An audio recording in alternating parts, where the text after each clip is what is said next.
So I'll get started. What I'll do first is read from this prepared statement, and then I'll take any questions you may have afterwards. This is a press release from the TM Landry College Prep Board. Friends of TM Landry College Prep. For many years, I have been an education advocate for young African American children in the greater Lafayette area. Most of my experiences with public schools have not been very good. Then I heard about TM Landry College Prep. I became involved with the school in August of 2017 after meeting Tracy and Mike Landry. I was very impressed with their leadership, their mission, and the school. I was convinced then, and I am convinced now, that the school's success is real. Students at TM Landry College Prep are proving, as I have always believed, they are more capable than traditional schools give them credit for. When the New York Times articles were published, I was as surprised and disappointed as anyone. However, in light of these articles, the Landrys and I have agreed to do 4 things. First and foremost, we will work to preserve the interests of the students attending the school, especially the graduating class of seniors who are seeking admission into college. Second, at the request of the Landrys, I have agreed to join the board of directors of TM Landry College Prep Foundation, which operates the school. I now serve as its chairperson. I am joined by Linda Johnson of Baton Rouge. Ms. Johnson will serve as vice chair. She was formerly the president of the Louisiana State Board of Elementary and Secondary Education.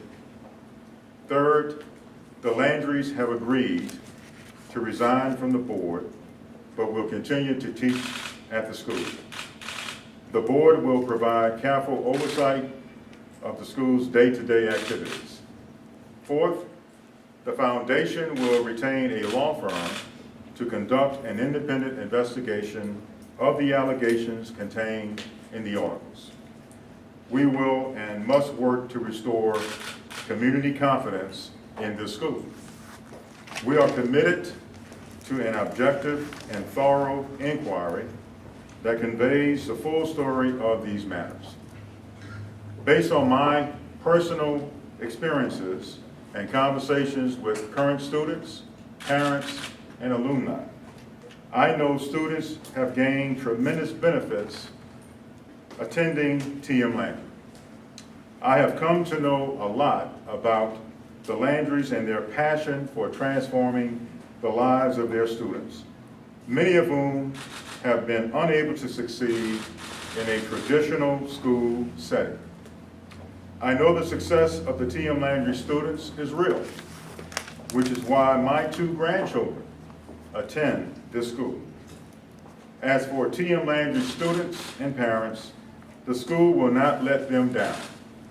Teaching and learning in the classroom will continue to go on. We look forward to graduating our seniors, who will continue the tradition of attending school, some of the finest colleges in this country. Linda and I strongly support and believe in this school. I am grateful we continue to have the support and prayers of many of our parents and students.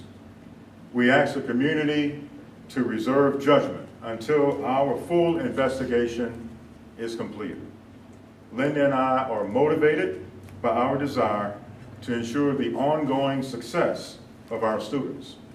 Their best interest is and always will be at the forefront of every decision. That is a written statement. Let me add, we reached out to a local attorney by the name of Barry Salinger, and Mr. Salinger was gracious enough to give us his help and his counsel. And Mr. Salinger reached out to the Kuick Law Firm out of New Orleans, They will do the investigation, and they have asked Paul Pasarick, the former state superintendent of education, to be their lead, to take the lead in the investigation for them. So I just wanted to add that to the statement. So with that, if you have any questions. Why not have Mr. Landry suspended while the investigation is going on? There are at least 11 allegations of abuse. He's been pleaded guilty to abuse in the past. Why allow him to continue teaching while the investigation is pending? I've been affiliated with the school for 18 months. There are other parents that have been affiliated with this school for much longer. When the article first came out, we sent the article to our parents, and we asked our parents to read the article from start to finish, and then to review that article with their children. And when they did that, we asked them to answer 2 questions. Does the article reflect your experience at this school as a parent? And does the article reflect your children's experience at this school as a student?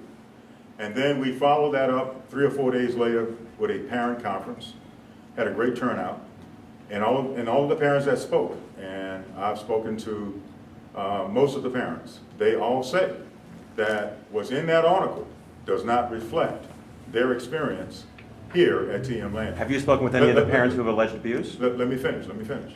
I've been affiliated with the school for 18 months as a volunteer, as a grandparent, and now as a board member. As a volunteer, I've spent many hours here volunteering at the school.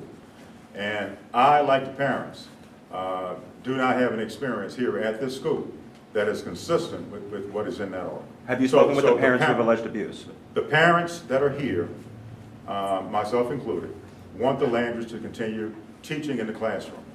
As a board member, I understand that I have a greater responsibility. I have to bring due diligence to this, and so that's why we have hired the law firm, the Kuwik law firm out of New Orleans, to do the investigation.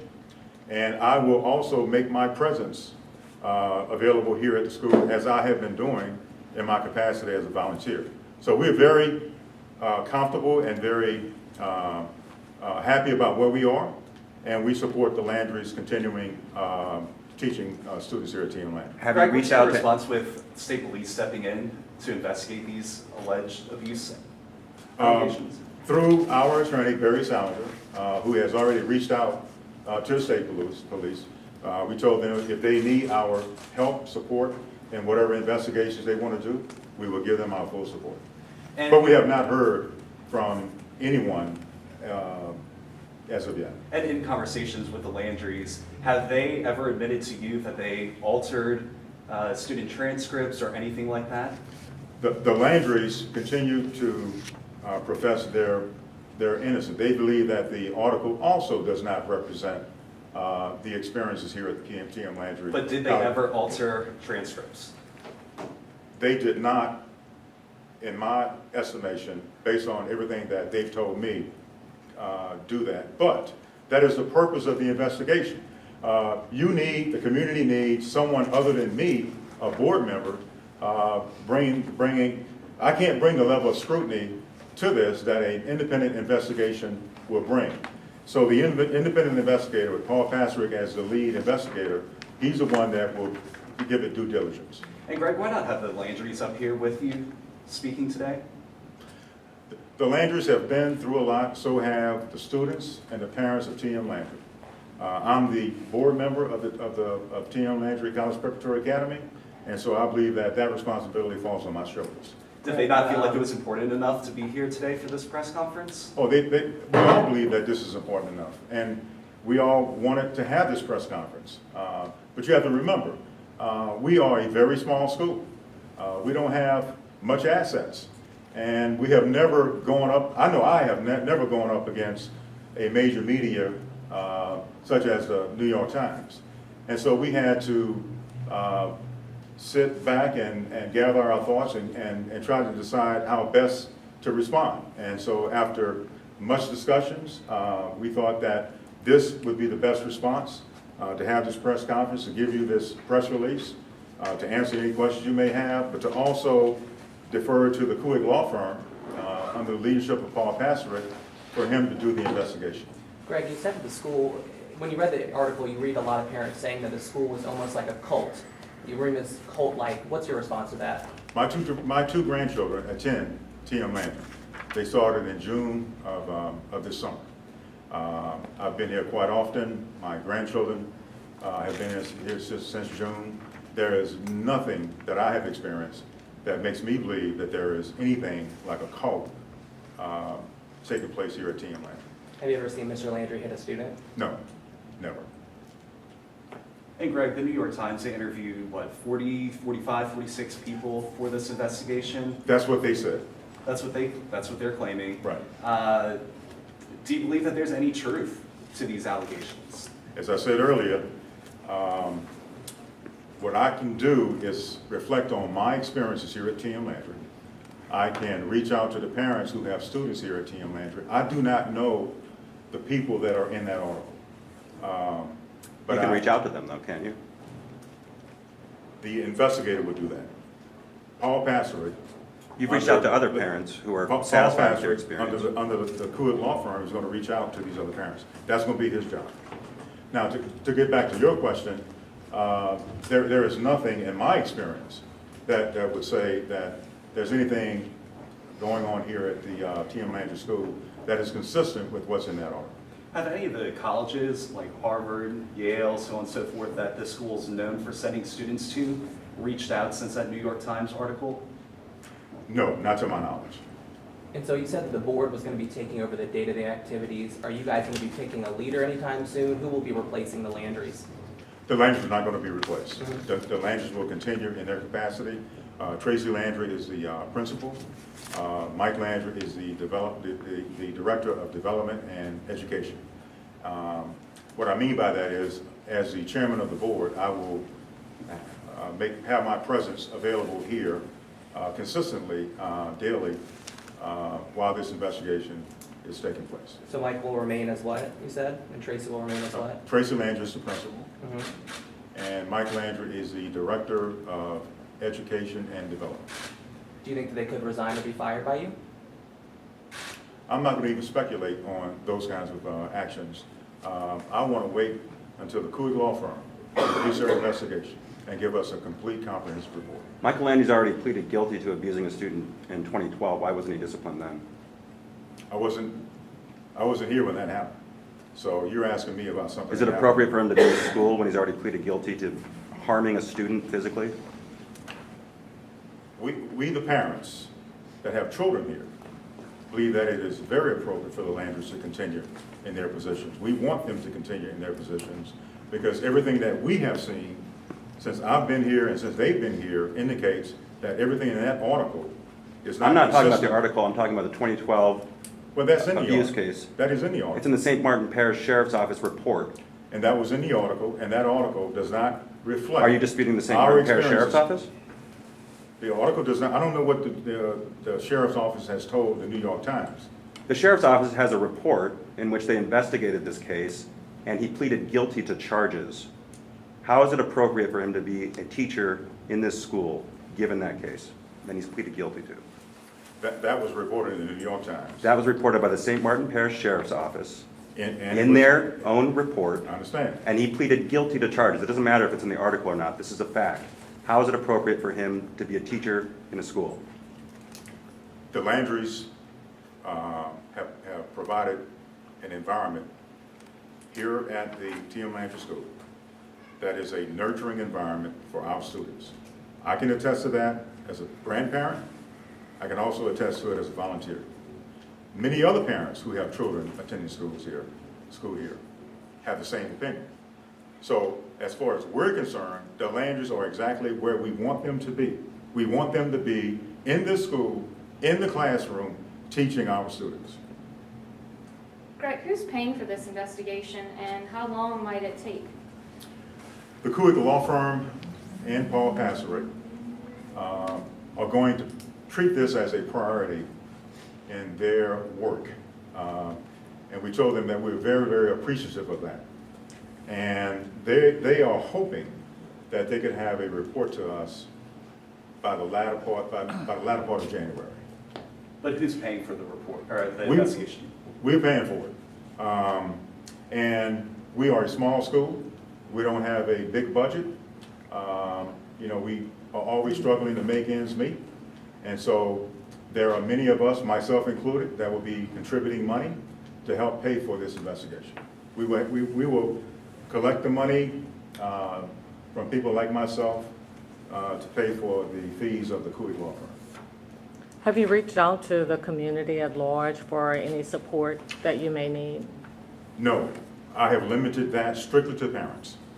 And Greg, do you feel like a law firm can truly do an independent investigation if they're being paid for by money from TM Landry?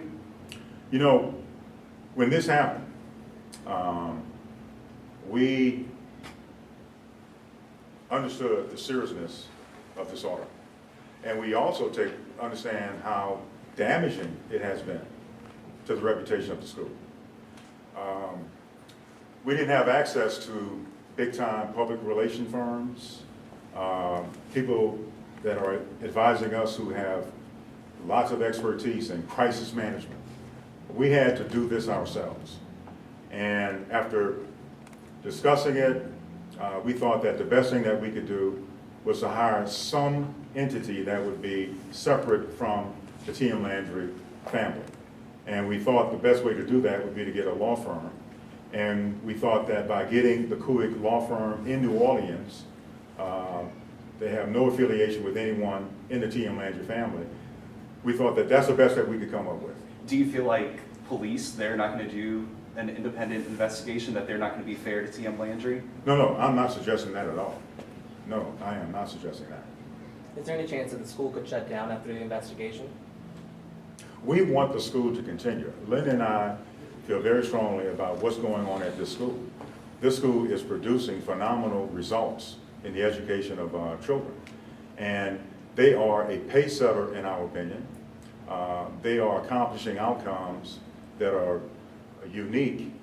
And we believe that it would be to the benefit of children in the greater Lafayette area if this institution continues. And so it is our expectation, we will be working very hard for this institution to continue. Have any parents pulled their children from the school since the article was released?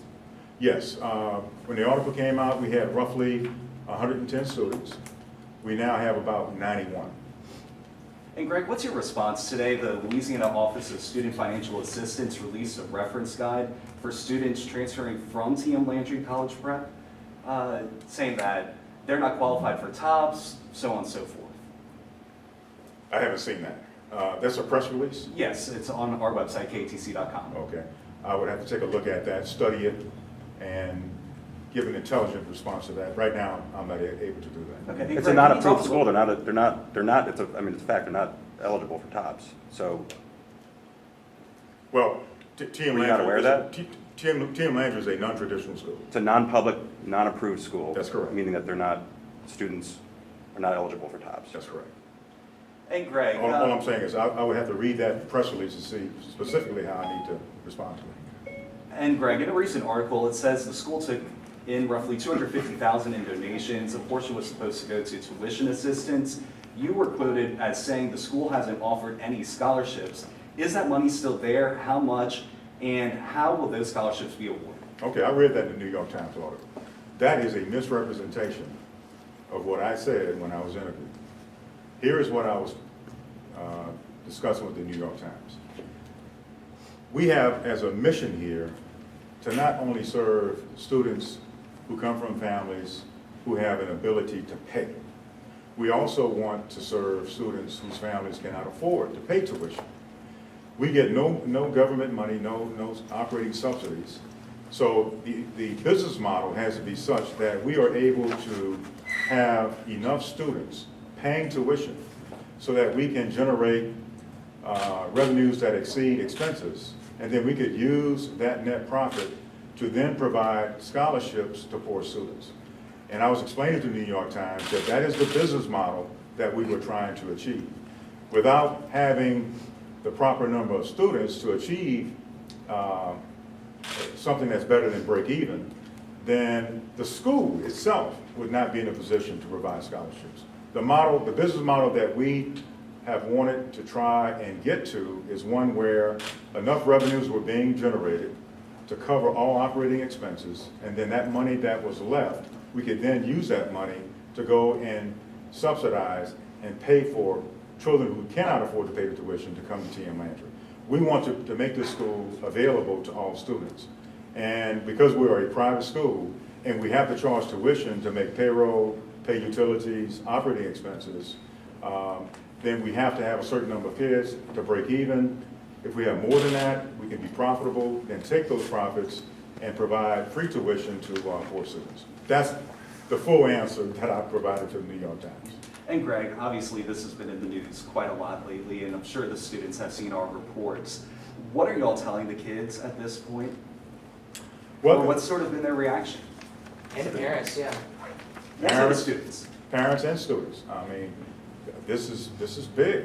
I mean, it's the New York Times. It's all over Facebook.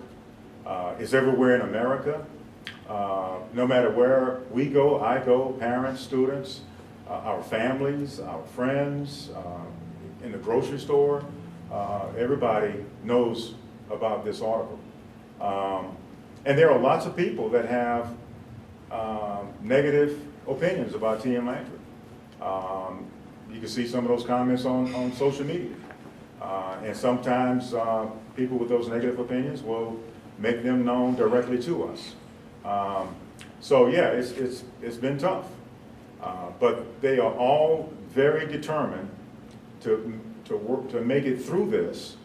And we've told them that first and foremost, when they walk through the doors every day since this article has come out, the thing that matters most is we gotta run a school, they've got to go to class, and they've got to continue doing the best that they can do to be the best student that they can be and to achieve the highest outcomes. And that's where the focus is going to be. And Greg, what's sort of the response here to some of the allegations that y'all are just teaching a test, that y'all aren't going deeper than that, just teaching ACT, SAT, all that stuff? Let me make this clear. I am not a professional educator, all right? I used to run an arena and a convention center, far from being a professional educator. So I'm probably not the best person to explain the education model here, but I do know enough about this, and I do know enough from people who are professional educators who have visited the school. They all say that this is a non-traditional model. And they all say that it is very, very unique.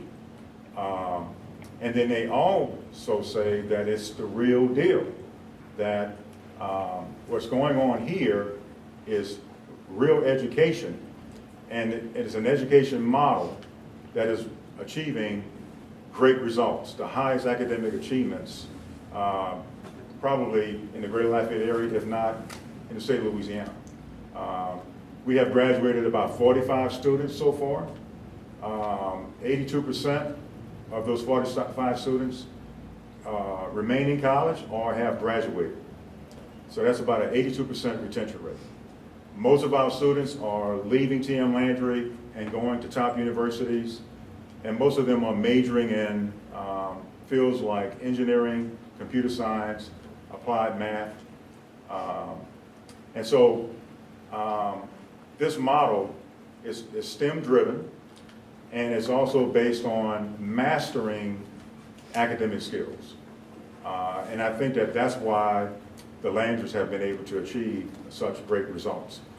And this has been validated by many people who have come here to visit the school, people that know more about education than I do, and that is the opinion that they left with.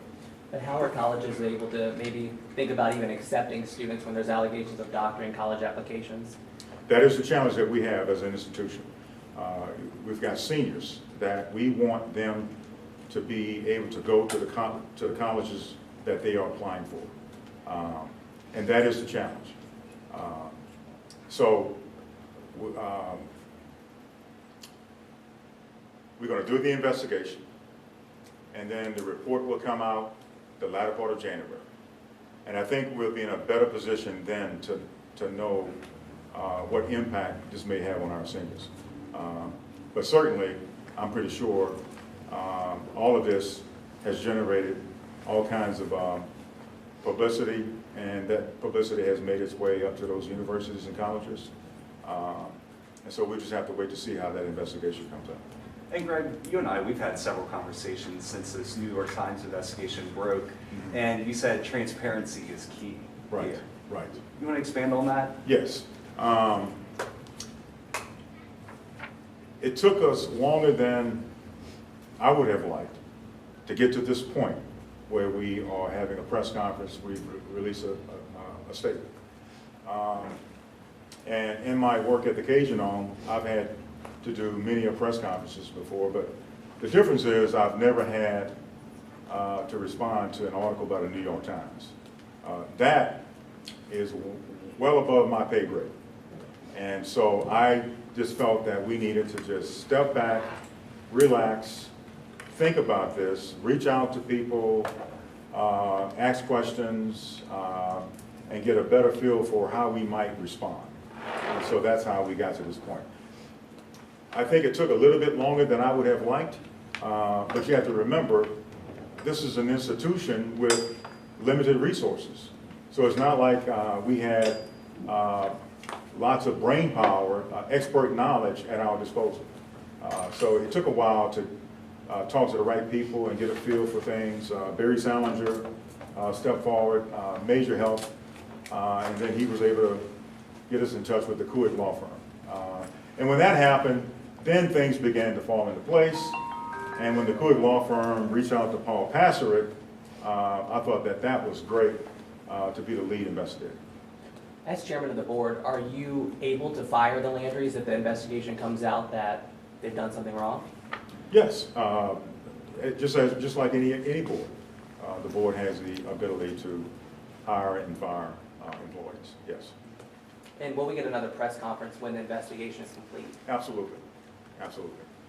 If there was an employee at the Cajun Dome in a position of leadership who had been accused by perhaps a dozen people of physically harming them, and you had an investigation of that person, would you not place them on administrative leave while the investigation ensued?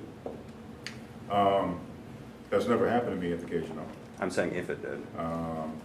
Cajun Dome has 50 full-time employees, about 1,000 part-time.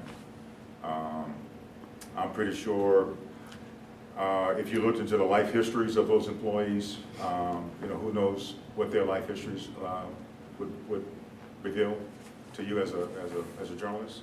But what I do know is that the Landrys have continued working here, and since that incident occurred, and they have delivered something to parents and to students that the parents and the students that are here now want to continue.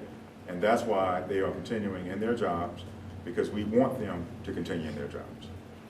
Are any of the current TM Landry graduates being investigated by their current university for transcript or college entry letter fraud? Not to my knowledge.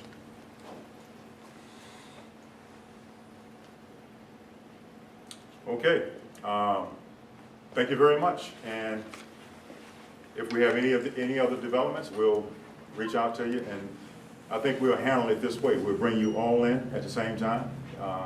That way every one of you will have an opportunity to hear what we have to say and ask questions. Thank you very much. Thank you. Thank you. Thanks.